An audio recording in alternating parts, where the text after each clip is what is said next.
नमस्कार। मैं वीके शास्त्री आप सभी दर्शकों का अपने चैनल के माध्यम से बहुत बहुत स्वागत करता हूं। मार्च 2023 का माह समाप्ति की ओर है और अप्रैल 2023 का महीना आपके जीवन में नई खुशियां, नया सवेरा, कुछ नए और सुखद परिवर्तन लेकर आ रहा है। इस वीडियो के माध्यम से हम आपको बताएंगे कि अप्रैल 2023 में तुला राशि के जातकों की कुंडली में क्या क्या ग्रह स्थितियां बन रही हैं, किन किन ग्रहों द्वारा राशि परिवर्तन किया जा रहा है और उसका क्या प्रभाव पड़ने जा रहा है आपके जीवन पर। आपको धन प्राप्ति के और धन संचय के क्या क्या अवसर मिलने जा रहे हैं। परिवार, संतान, विवाह और भौतिक सुख सुविधा की दृष्टि से कैसा रहेगा आने वाला माह। यात्रा, देशाटन, देवदर्शन, धर्म, आध्यात्मिक की दृष्टि से अप्रैल 2023 कैसा रहेगा। आपका स्वास्थ्य कैसा रहेगा। भाग्य, कर्म, पुरुषार्थ का कितना साथ मिलेगा आपको। इन्हीं सब बातों का विश्लेषण करेंगे इस वीडियो में। वीडियो के अंत में मैं आपको अप्रैल माह की शुभ और अशुभ तिथियों के बारे में भी बताऊंगा। साथ ही अप्रैल 2023 के व्रत त्योहारों की भी जानकारी दूंगा। ये विश्लेषण आपकी चंद्र राशि के आधार पर किया जा रहा है। वीडियो के अंत में मैं आपको ग्रहों के उपाय भी बताऊंगा। इसके अलावा कमेंट बॉक्स में किसी भी अनजान व्यक्ति के द्वारा दिए गए कॉन्टैक्ट नंबर पर भूल करके भी कॉन्टैक्ट मत कीजिएगा, आपके साथ फ्रॉड हो सकता है। तो ये है तुला राशि के जातकों की कुंडली। तुला राशि कालपुरुष कुंडली की 7वीं राशि है और कालपुरुष कुंडली में 7वां भाव दाम्पत्य सुखों को प्रदर्शित करता है। तुला राशि है न्याय, तुला है संतुलन और तुला है व्यापार। ऐसे जातक जीवन में न्यायप्रिय होते हैं, अन्याय बर्दाश्त नहीं करते हैं, व्यापार के क्षेत्र में विशेष सफलता अर्जित करते हैं। चूँकि राशि के स्वामी शुक्र हैं, स्वभाव कोमल होता है, मृदुभाषी होते हैं और दूसरों के दुखों से बहुत जल्द दुखी हो जाते हैं तुला राशि के जातक, और उसकी यथासंभव मदद भी करते हैं। शुक्र कला और सौंदर्य के कारक हैं। ऐसे जातक कला के क्षेत्रों में अधिक सफल होते हैं। साथ ही साथ अगर व्यापार के क्षेत्र में जाते हैं तो वहाँ भी कंफर्ट और लग्जरी के साधनों का व्यापार करने में ज़्यादा सफलता अर्जित करते हैं। सौंदर्य को बढ़ाने वाली वस्तुओं के व्यापार में ज़्यादा सफल होते हैं। तुला राशि के जातकों में कमाल का बिजनेस सेंस होता है। ये लोग टीम वर्क बनाकर काम करने में विश्वास करते हैं। साथ ही व्यापार में ईमानदारी और निष्पक्षता को विशेष महत्व देते हैं। किसी भी कार्य के लिए मीडिएटर के पास जाना इन्हें पसंद नहीं होता है। स्वाभाविक रूप से ऐसे जातक बहुत अच्छे कूटनीतिज्ञ होते हैं और अगर शुक्र बली हुए तो glamour industry, film industry, modelling के क्षेत्र में, राजनीति के क्षेत्र में या विदेश सेवा के क्षेत्र में सेलिब्रिटी होते हैं। अब अप्रैल 2023 की ग्रह स्थितियों की बात करें तो आपके लग्न भाव में केतु का गोचर है। लग्न के स्वामी हैं शुक्र, जो कि कुंडली के छठे भाव में अष्टम भाव में 6 अप्रैल को गोचर करेंगे। फिलहाल अभी शुक्र सप्तम में गोचर कर रहे हैं।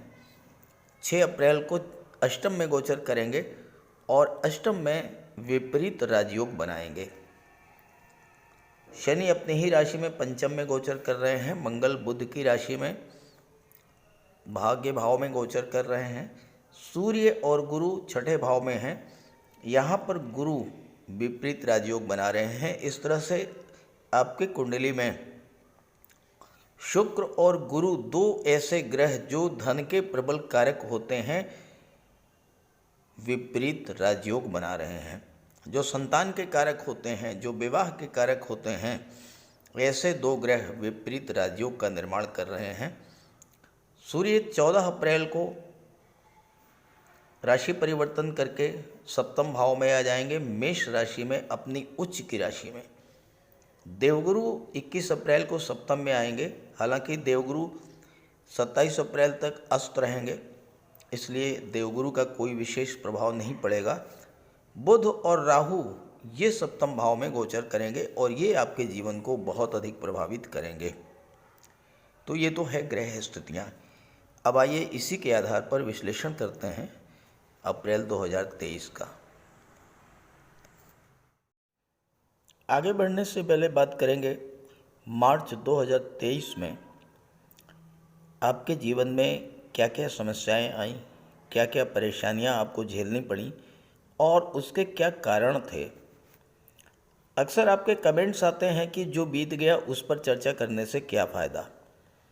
मैं आपको बता दूं कि मनुष्य बीते समय की घटनाओं से सीख लेकर ही जीवन में आगे बढ़ता है।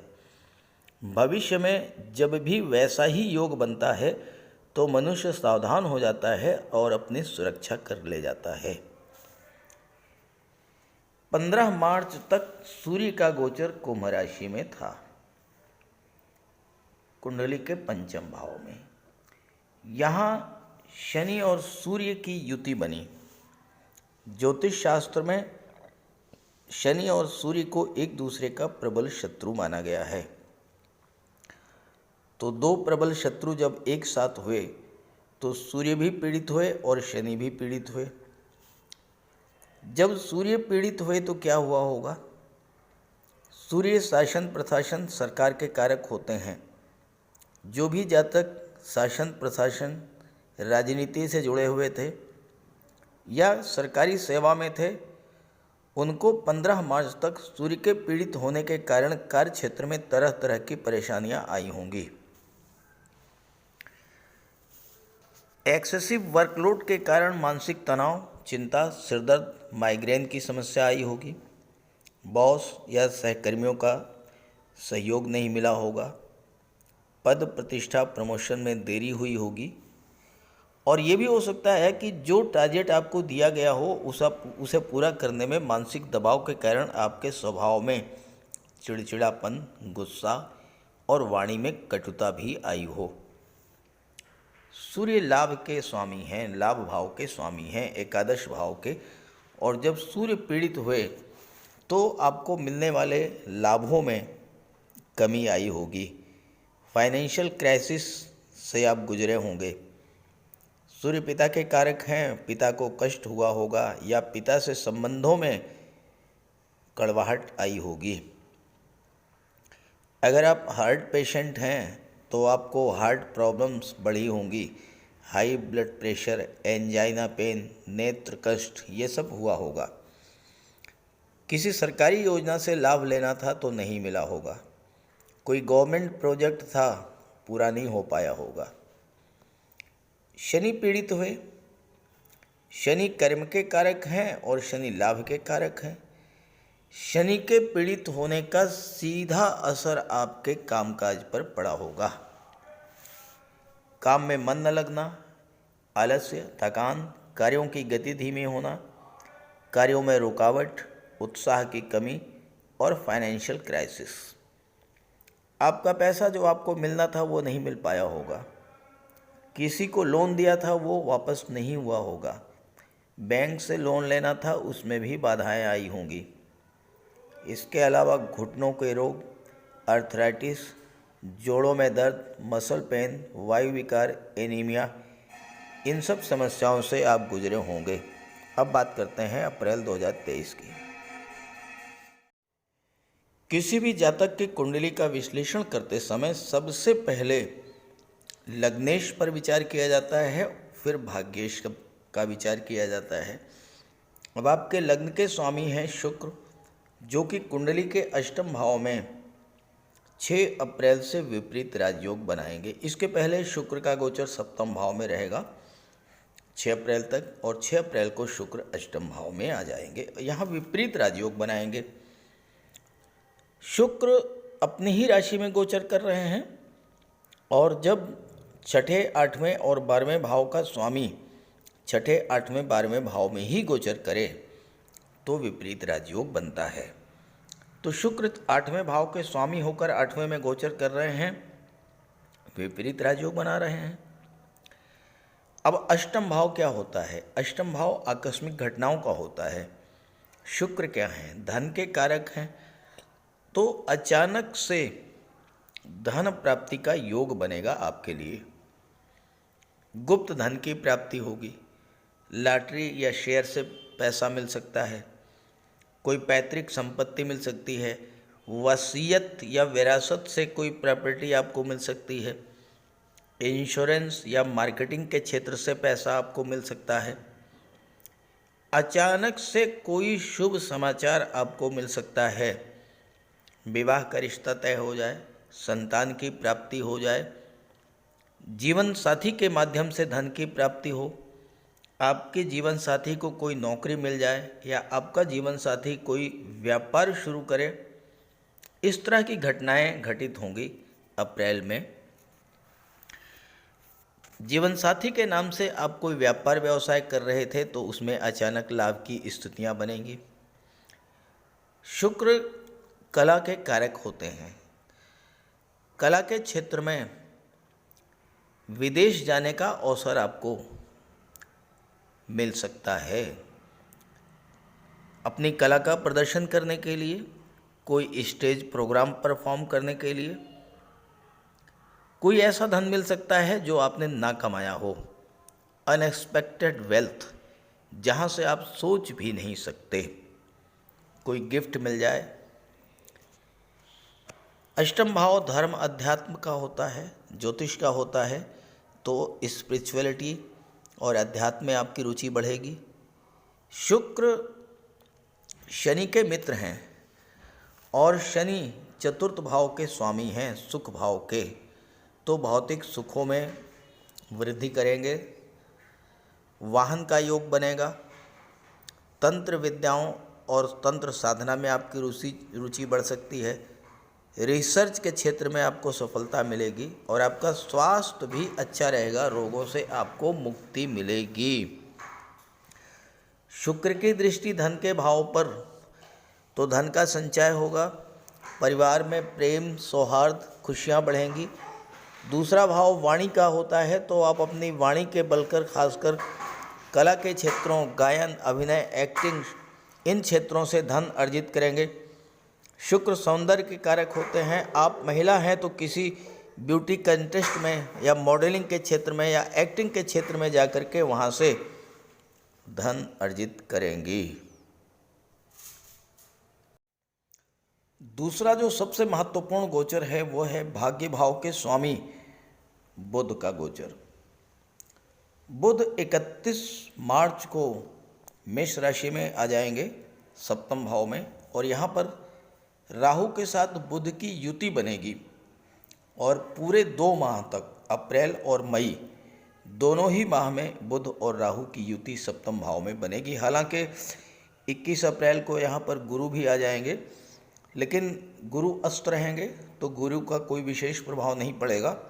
और 14 अप्रैल को सूर्य भी आ जाएंगे। सूर्य अपनी उच्च की राशि में गोचर करेंगे, लेकिन सप्तम भाव में सूर्य का भी कोई विशेष प्रभाव नहीं पड़ता है। जो सबसे महत्वपूर्ण गोचर है वो रहेगा बुध और राहु का। बुध व्यापार के कारक हैं, सप्तम भाव व्यापार का है, और व्यापार का कारक ग्रह व्यापार के ही भाव में गोचर करे तो इससे अच्छी स्थिति और क्या होगी। यहाँ पर राहु भी है। राहु केंद्र के भाव में या त्रिकोण के भाव में बहुत अच्छा रिजल्ट देते हैं। राहु होते हैं विस्तार के कारक, राहु हैं विदेश के कारक, राहु हैं ऑनलाइन टेक्नोलॉजी, राहु हैं अनऑर्थोडॉक्सी, यानी लीक से हटकर, परंपरा से हटकर आप कोई नया व्यापार व्यवसाय करते हैं तो विशेष सफलता मिलेगी। राहु विदेश के कारक हैं। विदेशी व्यापार में उन्नति होगी और आपको उससे लाभ मिलेगा। अगर आप इस गोचर काल में ऑनलाइन प्लेटफॉर्म से जुड़कर विदेशों से व्यापार करते हैं तो विशेष सफलता का योग बनेगा। अब यहाँ विदेश का अर्थ अमेरिका, ब्रिटेन, कनाडा नहीं है। यहाँ विदेश का अर्थ है कोई दूसरा शहर, कोई दूसरा प्रांत जो कि आपकी मातृभूमि से अलग हो, जहाँ पर भाषा, जहाँ पर कल्चर थोड़ा बहुत डिफर करे। सप्तम भाव में बुध के गोचर का, बुध राहु की युति बनने का दूसरा महत्वपूर्ण प्रभाव होगा कि विवाह के मार्ग में अभी तक जो बाधाएं आ रही थीं वह दूर हो जाएंगी। चूँकि शनि की दृष्टि 17 जनवरी से ही सप्तम भाव पर पड़ रही थी और शनि विवाह को विलंबित करा देते हैं, लेकिन यहाँ पर बुध और राहु की युति बनने से नए रिश्ते आना शुरू होंगे और आपके घर में शहनाई बजने का योग बनेगा। सप्तम भाव दाम्पत्य सुखों का होता है। फैमिली लाइफ में जो शक, तनाव, गलतफहमी थी वह दूर होगी। पार्टनरशिप में तालमेल नहीं बन बैठ रहा था तो अब वो समस्या भी दूर होगी और आप तालमेल बिठा करके व्यापार व्यवसाय में आगे बढ़ेंगे। लव रिलेशंस में आई दरार को दूर करेंगे राहु और बुध। सोशल इमेज अगर ख़राब हो रही थी तो वो भी सुधार होगा।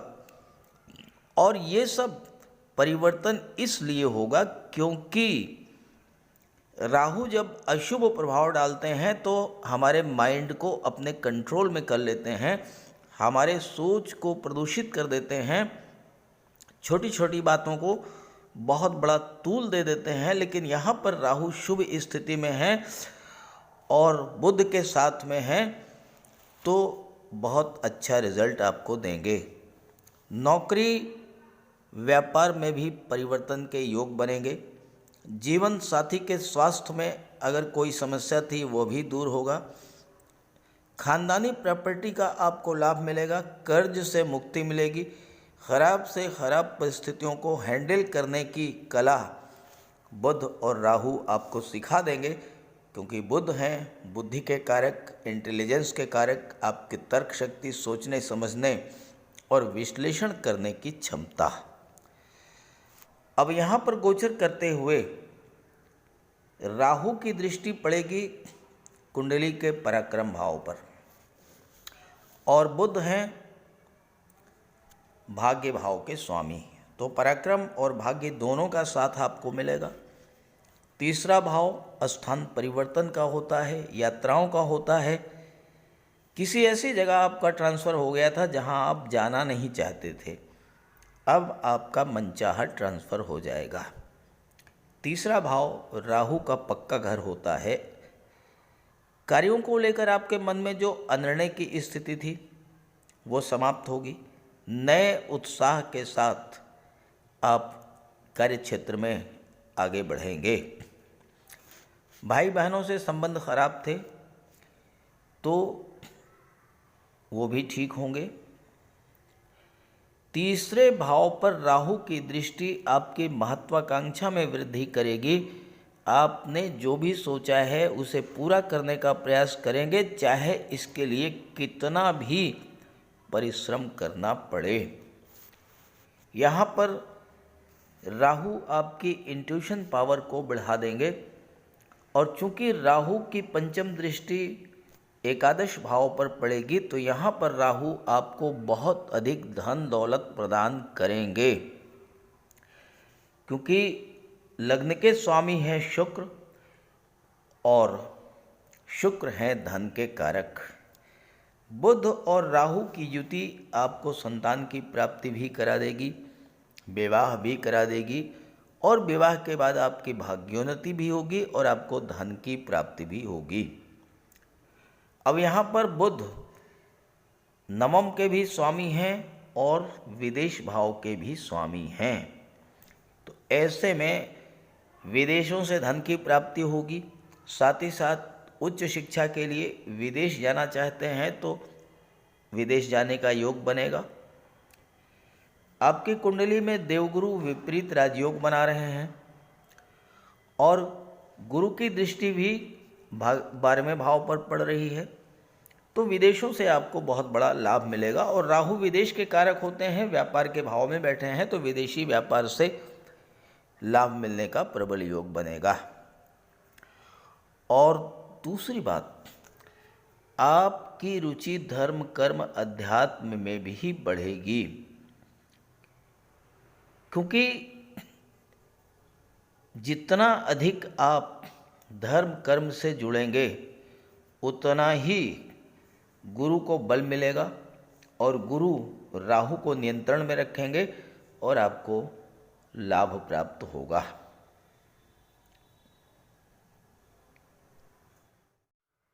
अप्रैल के महीने में आपकी कुंडली में एक बहुत ही महत्वपूर्ण ग्रह गोचर बनेगा और वो है शनि और मंगल का। हालांकि मंगल तुला राशि के लिए कारक नहीं होते हैं, लेकिन शनि तुला राशि के स्वामी शुक्र के मित्र हैं और बहुत ही अच्छा रिजल्ट देंगे।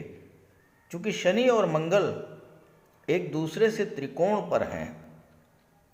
शनि से पंचम पर है मंगल और मंगल से नवम पर है शनि। शनि और मंगल में नवम पंचम का जो योग बनेगा, ये योग शनि को भी एक्टिवेट करेगा और मंगल को भी एक्टिवेट करेगा। और चूंकि मंगल भाग्य के भाव में है तो इस समय आपको मंगल बहुत अच्छा रिजल्ट देंगे। लेकिन यहाँ पर एक चीज़ मैं आपसे कहना चाहूँगा, आप पिछले 4 महीनों को याद कीजिए। देखिए, मंगल कुंडली के द्वितीय भाव के और सप्तम भाव के स्वामी हैं। कुंडली का जो दूसरा भाव होता है ये मारक भाव होता है, सप्तम भाव भी मारक भाव होता है। और मंगल का गोचर अष्टम में था पिछले 4 महीनों। 13 नवंबर से 13 मार्च तक 4 महीनों तक मंगल अष्टम में थे। 2 मारक भाव के स्वामी थे और अष्टम भाव दुखों का, कष्टों का, पीड़ाओं का और एक्सीडेंट्स का होता है। पिछले 4 महीनों में आप पर जो बीती होगी वो आपसे बेहतर कोई नहीं जान सकता। और हर माह मैं आपको मंगल से सावधान करता आया हूँ कि मंगल के कारण आपको बहुत सारे कष्ट मिले होंगे। कमेंट करके ज़रूर बताइएगा कि पिछले 4 माह का आपका अनुभव क्या था। लेकिन अब वही मंगल अष्टम से निकल करके अत्यंत शुभ भाव नवम में आ चुके हैं और इसमें गोचर करते हुए मंगल आपको अत्यंत शुभ फल ही प्रदान करेंगे। मंगल की दृष्टि विदेश भाव पर पड़ेगी। नवम भाव में मंगल है। नवम भाव उच्च शिक्षा का होता है। उच्च शिक्षा के लिए विदेश जाने का प्रबल योग बनेगा। खास करके मेडिकल और सर्जरी के क्षेत्र में आप विदेश जा सकते हैं। गेम्स और स्पोर्ट्स के क्षेत्र में आप विदेश जा कर के अपने देश का नाम रोशन कर सकते हैं। मंगल की दृष्टि पराक्रम भाव पर पड़ेगी। आपके पराक्रम पुरुषार्थ में वृद्धि करेंगे। कार्य क्षेत्र में आप नए उत्साह के साथ आगे बढ़ेंगे। और मंगल की दृष्टि चतुर्थ भाव पर जब पड़ेगी तो प्रॉपर्टी, वाहन का योग बना देंगे मंगल। मंगल नवम भाव में बैठे हैं। मंगल एक्टिवेट होंगे तो लंबी यात्राओं, तीर्थ यात्राओं की आपकी अगर इच्छा थी तो वो इच्छा भी आपकी पूरी होगी। और यहाँ पर आपको अपने पिता, अपने गुरु का मार्गदर्शन और सपोर्ट मिलेगा जिससे आप जीवन में आगे बढ़ेंगे। अब बात करते हैं शनि की। शनि का गोचर आपकी कुंडली के पंचम भाव में है और शनि मंगल से त्रिकोण पर होने के कारण एक्टिवेटेड हैं। यहाँ पर शनि चतुर्थ भाव के स्वामी हैं और पंचम के स्वामी हैं। चतुर्थ और पंचम के स्वामी होकर के पंचम भाव में गोचर कर रहे हैं। लग्न से पंचम में होने के कारण शनि की पनौती शुरू होती है। हालांकि शनि अशुभ फल तब प्रदान करते हैं जब शनि स्वयं में कमजोर हों। लेकिन इस समय शनि अपनी मूल त्रिकोण राशि में गोचर कर रहे हैं और मंगल से त्रिकोण पर हैं तो अत्यंत बलवान हैं। और साथ ही साथ शनि का गोचर राहु के नक्षत्र शतभिषा नक्षत्र में है, इस वजह से शनि कई गुना बलवान हैं। और दूसरी बात, तुला राशि में शनि उच्च के होते हैं और अपनी उच्च की राशि के लिए शनि कोई नेगेटिव फल दे ही नहीं सकते हैं। बलवान शनि आपको कर्मठ, कर्मशील और न्यायप्रिय बनाएंगे। शनि आपकी परिश्रम क्षमता में वृद्धि करेंगे, आपको धैर्यवान बनाएंगे और जीवन में स्थिरता बनाकर रखेंगे। फिर भी चूंकि पंचम भाव पूर्व संचित कर्मों का होता है, यहाँ पर शनि आपके पूर्व संचित कर्मों को जागृत कर देंगे और उसी के अनुरूप आपको फल प्रदान करेंगे। इसलिए आपको शनि के विशेष उपाय तो करते ही रहना होगा, जिस पर आगे चर्चा की गई है। पंचम भाव शिक्षा का होता है। छात्रों को इस गोचर काल में विशेष परिश्रम करना पड़ेगा। हालांकि सफलता का विशेष योग भी बनेगा, क्योंकि छठे भाव के स्वामी देवगुरु बृहस्पति हैं और छठे भाव में सूर्य का गोचर रहेगा 14 अप्रैल तक, और शनि पर राहु का भी प्रभाव रहेगा। इसलिए अचानक से प्रतियोगी परीक्षाओं में सफलता का योग बनेगा। छठे भाव के स्वामी देवगुरु बृहस्पति हैं, इसलिए किसी भी तरह की प्रतिद्वंदिता, कंपटीशन, चाहे शिक्षा, नौकरी या व्यापार के क्षेत्र में हो, आप अपने प्रतिद्वंदी को पराजित करेंगे। गुरु छठे भाव में आपकी इंट्यूशन पावर में भी वृद्धि करेंगे। हालांकि शनि पंचम में है, पंचम भाव संतान का है, तो यहाँ संतान प्राप्ति में कुछ देरी करा सकते हैं। शुक्र की तीसरी दृष्टि सप्तम भाव पर पड़ेगी और सप्तम में शनि दिग्बली होते हैं। शनि के प्रभाव से आप कैरियर के शिखर पर पहुंचने का प्रयास करेंगे और सफल भी होंगे। व्यापार के क्षेत्र में भी उच्च स्तर की सफलता प्राप्त करेंगे। शनि आपको उच्च प्रशासनिक पद भी दिला देंगे। हालांकि पारिवारिक जीवन के लिए शनि ज़्यादा अच्छे नहीं होते हैं, लेकिन चूँकि यहाँ पर बुध और राहु का गोचर है और बुध और राहु के प्रभाव से दाम्पत्य जीवन में किसी तरह की कोई तनाव या कड़वाहट की स्थिति नहीं आएगी। चूँकि शनि यहाँ चतुर्थ भाव के भी स्वामी हैं, जो भौतिक सुखों का होता है। राहु और शनि के प्रभाव से अचानक आपको भूमि, भवन, वाहन का लाभ मिलेगा। कोई पैतृक संपत्ति का विवाद था, वो समाप्त होगा। हालांकि परिवारिक जनों के बीच गलतफहमी, तनाव की स्थिति बढ़ेगी। राजनीति के क्षेत्र में भी सफलता देने वाला होगा शनि का ये गोचर।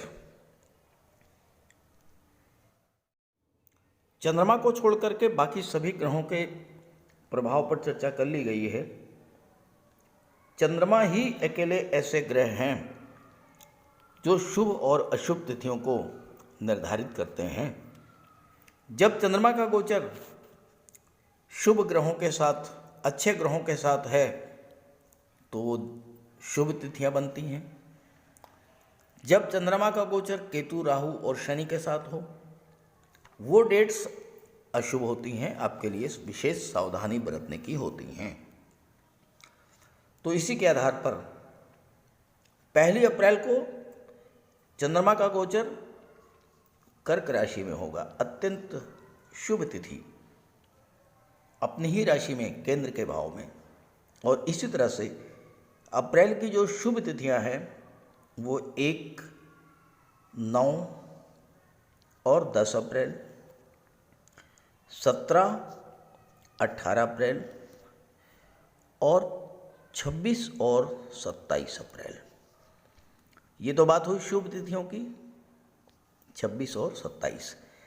जब चंद्रमा शनि के साथ होंगे, जब चंद्रमा राहु के साथ होंगे, जब चंद्रमा केतु के साथ होंगे, वो डेट्स ऐसी हैं जिनमें आपको विशेष सावधानी बरतनी होंगी।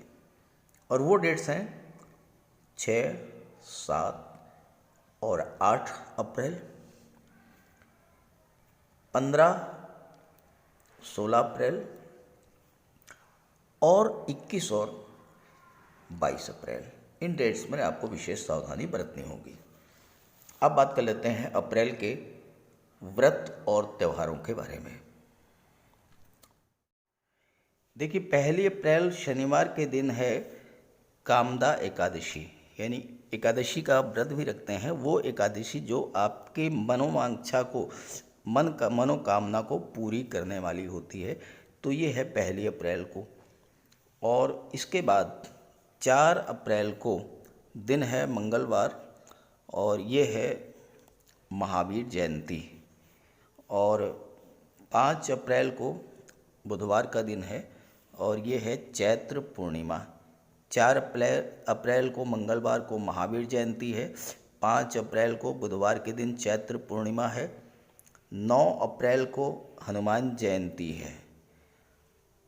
भगवान बजरंगबली की आप जो है उपासना कीजिए 9 अप्रैल को। 14 अप्रैल शुक्रवार को बैसाखी है। 16 अप्रैल रविवार को वरुथनी एकादशी है। 22 अप्रैल शनिवार को अक्षय तृतीया है, और 22 अप्रैल को ही परशुराम जयंती भी है। और इसके बाद 27 अप्रैल को सीता नवमी है, और 27 अप्रैल को ही गंगा सप्तमी है। तो ये तो हैं अप्रैल के व्रत और त्यौहार। अब बात कर लेते हैं ग्रहों के उपाय के बारे में। जो ग्रह आपकी कुंडली में कमज़ोर स्थिति में हैं, या आपके जीवन में जिन ग्रहों की महादशा या अंतर्दशा गतिमान है, आप उनका उपाय अवश्य कीजिएगा। तो बात कर लेते हैं उपायों पर। किसी भी जातक की कुंडली में बनने वाले राजयोगों का संपूर्ण लाभ उसे तब मिल पाता है जब राजयोग बनाने वाले ग्रह कुंडली में मजबूत स्थिति में हों। और ज्योतिष शास्त्र में ग्रहों को बल प्रदान करने के लिए उपायों की व्यवस्था की गई है। तो अगर आपकी जन्म कुंडली में राजयोग बनाने वाले ग्रह कमज़ोर स्थिति में हैं, अंश बल से कमज़ोर हैं, तो ग्रहों का उपाय ज़रूर कीजिए। इससे ग्रहों को बल प्राप्त होगा और आपको राजयोग का संपूर्ण लाभ प्राप्त हो पाएगा। सबसे पहले मंगल की बात करते हैं। इसके लिए बजरंगबली की उपासना कीजिए, हनुमान जी की आराधना कीजिए,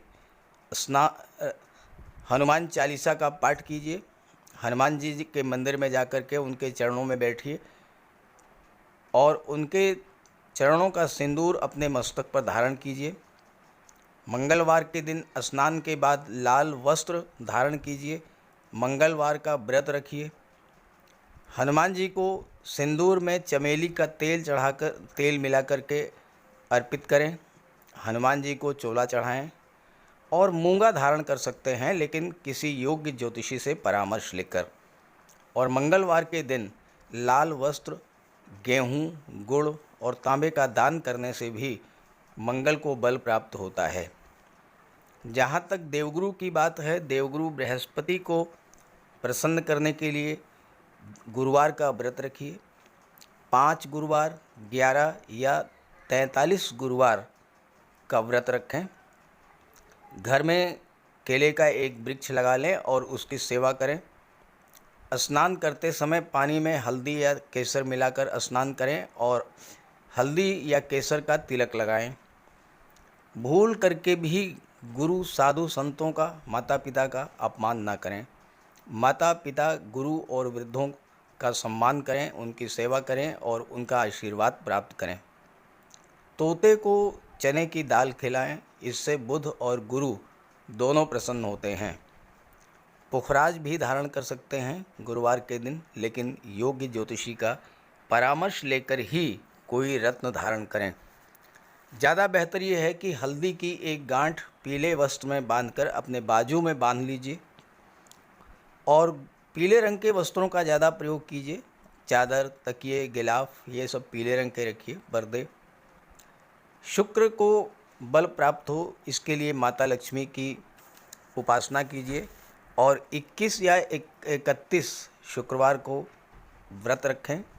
शुक्रवार के दिन सफ़ेद रंग के वस्त्र, चीनी, चावल, दूध और दही, घी से बने पदार्थों का सेवन करें और शुक्रवार के दिन सफ़ेद वस्त्र, चावल, चीनी, घी, श्रृंगार सामग्री, कपूर, मिश्री और दही, इन सब चीज़ों का यथाशक्ति दान करें। डायमंड धारण कर सकते हैं, लेकिन हीरा धारण करने से पहले योग्य ज्योतिषी का परामर्श ले लें। महिलाओं का सम्मान करें। शुक्रवार के दिन कन्याओं को खीर और मिष्ठान का भोजन कराएं। इत्र का प्रयोग करें। घर को साफ सुथरा रखें और भगवान शिव को श्वेत पुष्प अर्पित करें। जहाँ तक बुध की बात है तो बुधवार के दिन तुलसी का पौधा लगाकर उसकी सेवा करें। गाय की सेवा करें। गाय को हरा चारा खिलाएं। हरियाली बढ़ाने वाले पौधे लगाएं और दान करें पौधों का, क्योंकि बुध को हरा रंग अत्यंत प्रिय है। बुधवार को घर के मेन डोर पर पंच पल्लव का तोरण लगा दें और किन्नर को दान देकर उसका आशीर्वाद प्राप्त करें। देवी दुर्गा के मंदिर में हरे रंग की चूड़ियाँ दान करें। गणेश जी की उपासना करें और साबुत हरी मूंग हरे कपड़े में बांधकर अर्पित करें। बुधवार के दिन हरे रंग के रुमाल, मोजे और टाई का प्रयोग करें। ओम बुम बुधाय नमः इसका एक माला जाप करें। पन्ना धारण कर सकते हैं, लेकिन परामर्श के बाद किसी योग्य ज्योतिषी से। और ना तो झूठ बोलें और ना ही किसी को अपशब्द कहें। जहाँ तक शनिदेव की बात है तो कम से कम 19 और ज़्यादा से ज़्यादा 51 शनिवार का व्रत रखें। पीपल के वृक्ष के नीचे सरसों के तेल का दीपक जलाएं शनिवार के दिन। शनिवार के दिन एक प्याले में, एक कटोरी में सरसों का तेल लेकर के उसमें अपना चेहरा देखिए और फिर उस तेल को दान कर दीजिए। उड़द से बनी पंजीरी, पकौड़ा, चीला, बड़ा, इन सब का सेवन करिए। सरसों के तेल में बने भोज्य पदार्थों का सेवन कीजिए। शनिवार के दिन कंबल, जूता, चप्पल, लोहा, काला तिल, काला उड़द, काले वस्त्र और जटा वाले नारियल दान दें।